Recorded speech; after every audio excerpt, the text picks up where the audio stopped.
नमस्कार, मैं लिथुमोंग चांग आपका स्वागत करता हूं हॉर्नबिल टीवी भारत पर। आइए खबरों पर नजर डालते हैं विस्तार से।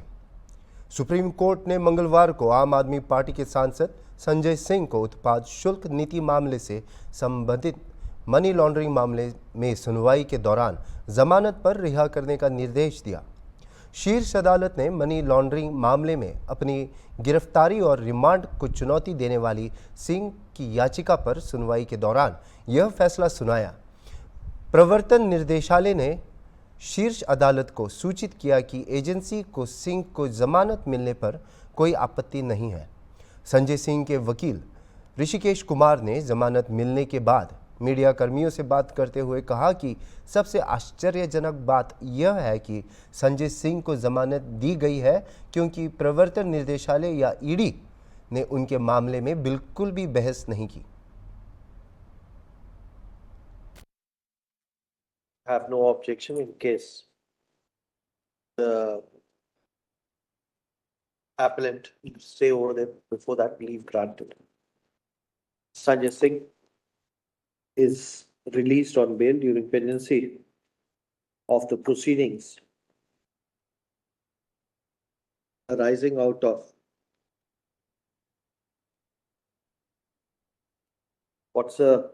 arising out of ECR stroke HIO dash Roman 2 stroke 14 stroke 2022 issued in respect of offence under sections 3 and 4 of the Prevention of Money Laundering Act 2002. Full stop.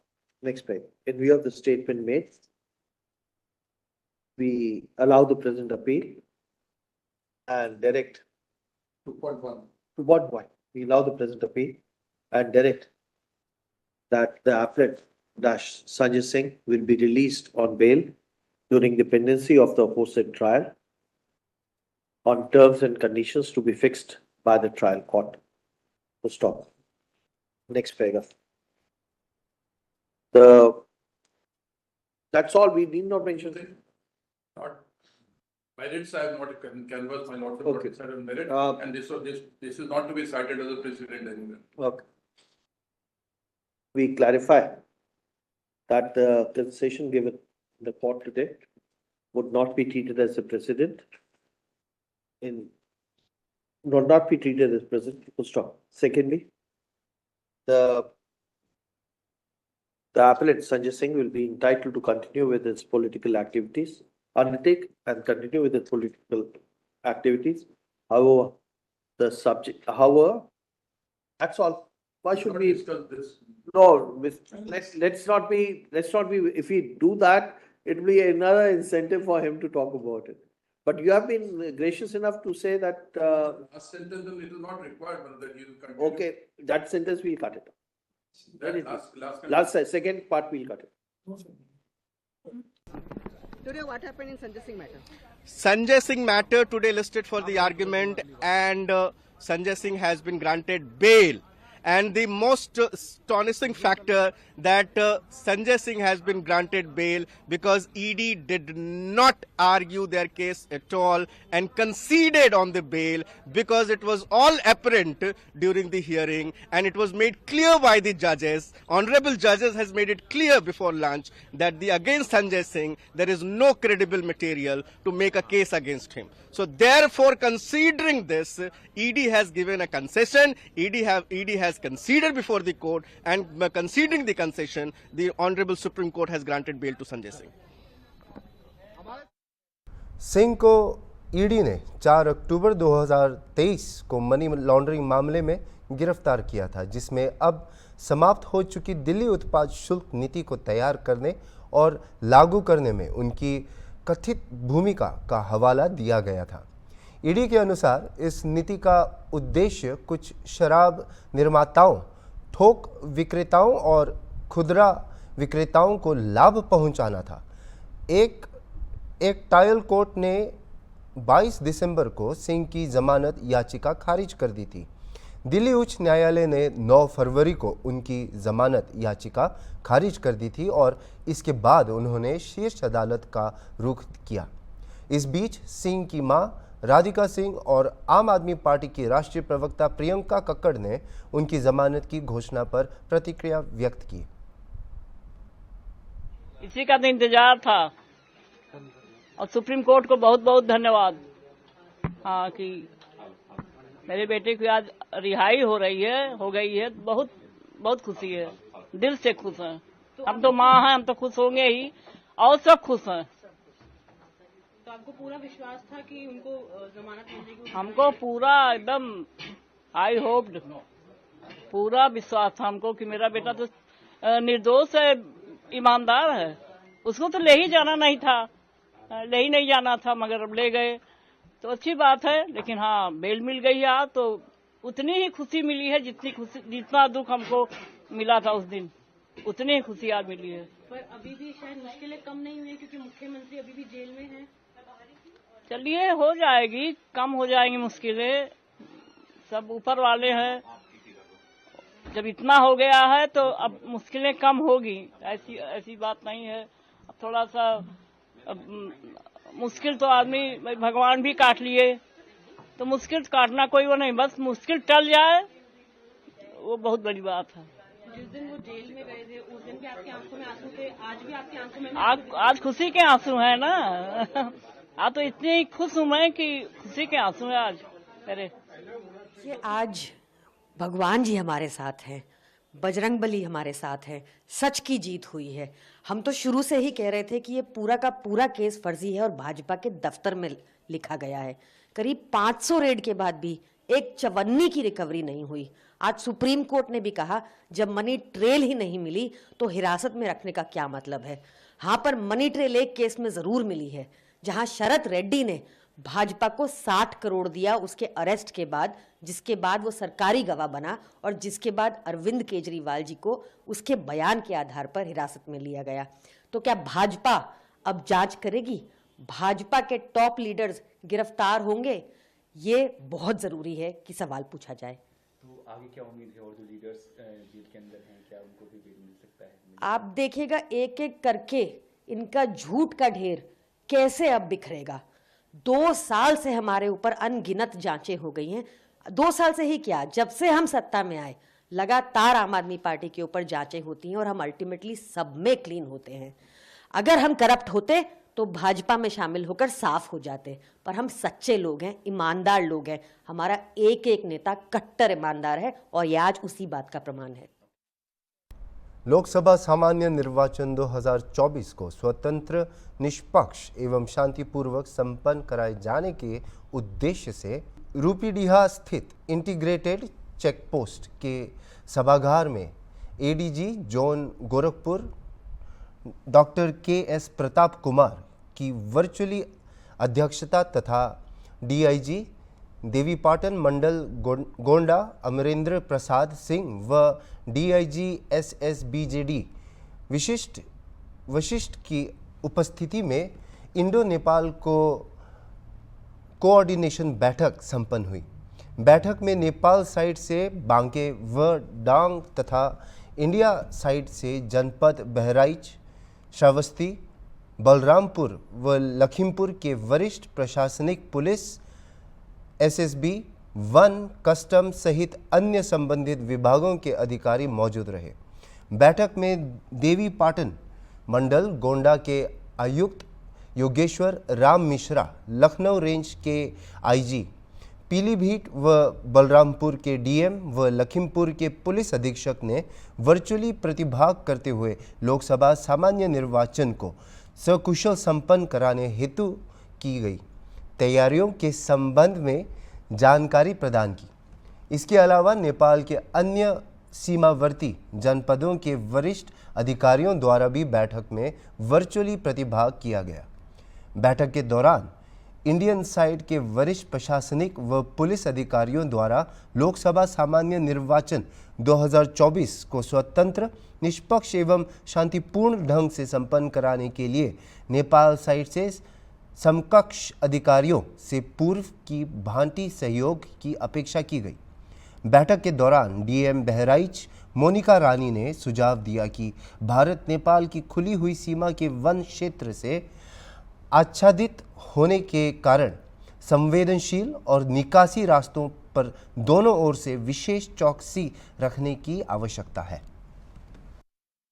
उनकी इस तरफ से हम शेयर करेंगे तो हम जरूरी we can provide this security specially focus for the coming elections very likely thank you. जो अपील किया है लेकिन ड्यू प्रोसेस और लॉ में उसको कैंसिल करने के लिए आपका रिटर्न एविडेंस जरूर होता है। नेपाल में भी इसका वोट लिस्ट में नाम है, हमारा डिस्ट्रिक्ट में भी नाम है। इसको क्रॉस विलेज है, एक ही विलेज है लेकिन बीच में 10 जगह वो नो मैंस लैंड है। वो इलेक्शन का टाइम हमारा सपोर्ट करेंगे, उसमें कोई दिक्कत प्रॉब्लम नहीं है हमारा साइड में। और बॉर्डर से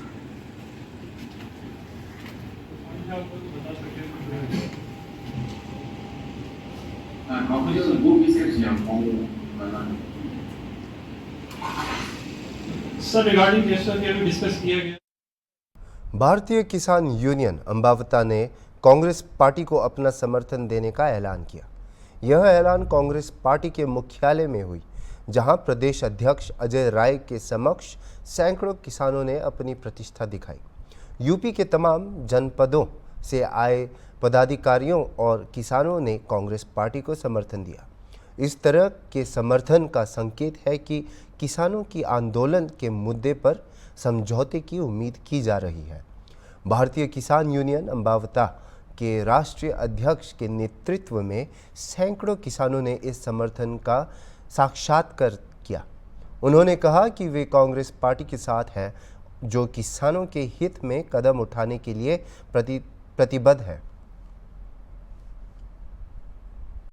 निश्चित तौर से हम सब लोग, हमारे राष्ट्रीय महासचिव और हम लोग मिलकर उस पर काम कर रहे हैं। लगभग 7 दलों का समर्थन मुझे मिला है कांग्रेस पार्टी को, और कांग्रेस पार्टी इंडिया गठबंधन मजबूत होगा और कांग्रेस ताकतवर हो रही है। कांग्रेस सबकी सहानुभूति है, सब लोग कांग्रेस के साथ जुड़ रहे हैं। कांग्रेस ने किया है, क्या कुछ कहेंगे? देखिए, माननीय ऋषिपाल जी के नेतृत्व में किसान यूनियन से संलग्न उनके जितने भी हजारों की तादाद में यहाँ किसान भाई यहाँ पर मौजूद हैं, और पूरे उत्तर प्रदेश में इनका एक मजबूत संगठन है। और राहुल गांधी जी की यात्रा से प्रेरित होकर पिछले दिनों भी इन्होंने अपना पूरा सहयोग योगदान इस यात्रा को सफल बनाने में दिया था। आज हमें खुशी है कि माननीय ऋषिपाल जी के नेतृत्व में हजारों की संख्या में किसान संगठन के लोग हमारे प्रदेश कांग्रेस कमेटी में यहाँ एकत्रित हुए हैं। हम उनका स्वागत करते हैं। उन्होंने अपना समर्थन और समर्थन के साथ साथ इस लोकसभा चुनाव के हर क्षेत्र में इंडिया गठबंधन के उम्मीदवार को समर्थन देने का जो वादा किया है, उसके लिए हम उनका आभार व्यक्त करते हैं। और आने वाले आपको ताजुब होगा यह जानकर कि देश के कुछ हिस्सों में अभी भी बिजली ढंग से नहीं मिलती। तखतपुर क्षेत्र के सभी ग्रामीण का पावर ट्रांसफार्मर ग्राम पंचायत पकरिया में स्थापित सब स्टेशन में से लगा हुआ है, जिससे ग्रामवासी को पर्याप्त विद्युत आपूर्ति नहीं हो पा रही है, जिसकी अनेक बार विभाग में इस संबंध में शिकायत प्रस्तुत किया गया है, किंतु आज तक गांववासियों की समस्या का कोई निदान नहीं हो सका, जिससे परेशान होकर इस लोकसभा चुनाव में मतदान नहीं करने का सभी गांववासियों ने सामूहिक निर्णय लिया है। जैसा कि ग्रामवासियों ने बताया कि ग्रामों में लगातार विद्युत आपूर्ति नहीं होने, ग्राम में कटौती का कोई लिमिट नहीं है। कई दिन 24 घंटे में केवल 2 घंटे लाइन ही मिल पाती है।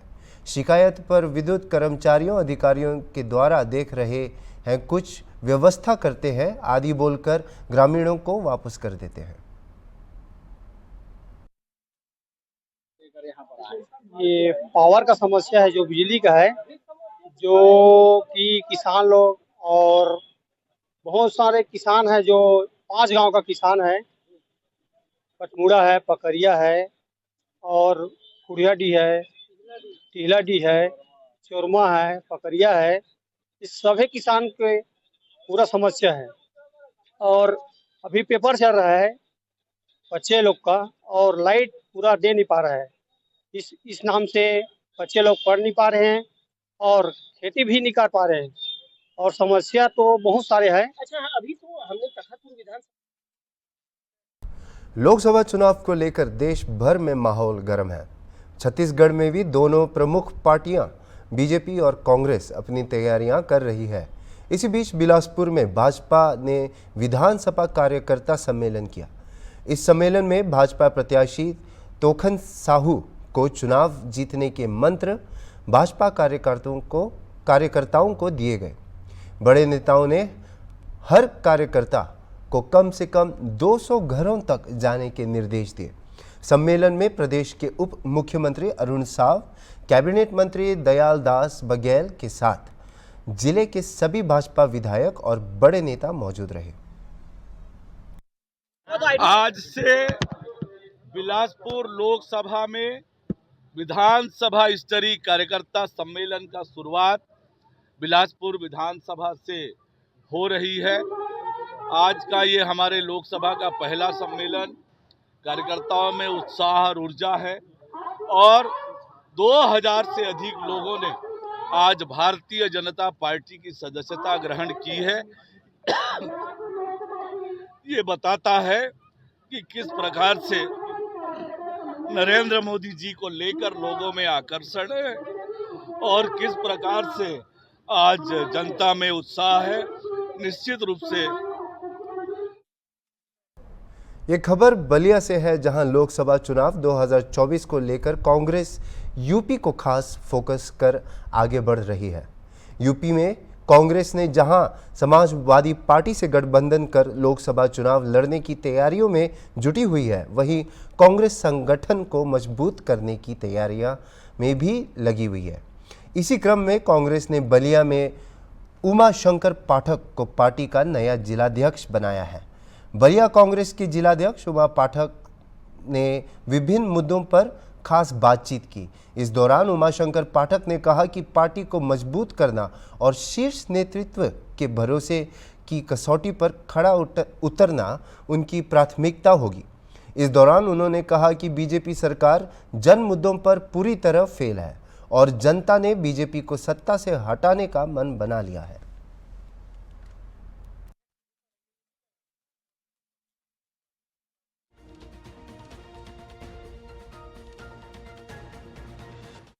उमाशंकर पाठक, जिला कांग्रेस कमेटी बलिया। जिस तरह से आप पे कांग्रेस ने आप पे भरोसा किया है, आपको जिला अध्यक्ष बनाया है, इस पर क्या कहेंगे, किसको आप धन्यवाद देंगे? अपने शीर्ष नेतृत्व जी को मैं धन्यवाद देता हूं और विशेषकर मैं प्रदेश के अध्यक्ष अजय राय जी का, जिन्होंने मुझ पर विश्वास करके और जिला का दायित्व हमको उन्होंने सौंपा। इसके लिए जितने हमारे शीर्ष नेतृत्व हैं सबको मैं धन्यवाद देता हूँ। 2024 का चुनाव अभी तक के लिए इतना ही और खबरों के लिए देखते रहे हॉर्नबिल टीवी।